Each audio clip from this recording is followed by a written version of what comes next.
মা বাবার আশীর্বাদ না থাকলে কোনোদিন একজন বৈষ্ণব সাজা যায় না।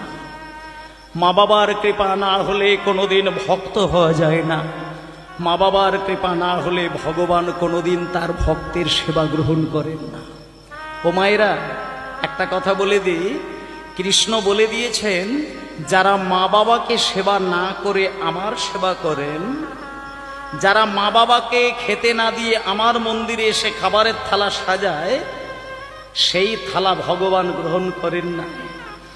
যারা মাকে সেবা দেয়, বাবাকে সেবা দেয়, মাকে হৃদয়ে বসিয়ে রাখে, বাবাকে হৃদয়ে বসিয়ে রাখে, যারা মা বাবাকেই ভগবান বলে মনে করেন, তারা ভগবানকে ডাকতে লাগে না। শেষের দিন যখন আসে, ভগবান নিজে ছুটে এসে হামাগুড়ি দিতে দিতে গিয়ে ভক্তকে কোলে টেনে নিয়ে তার রাঙা যুগল চরণ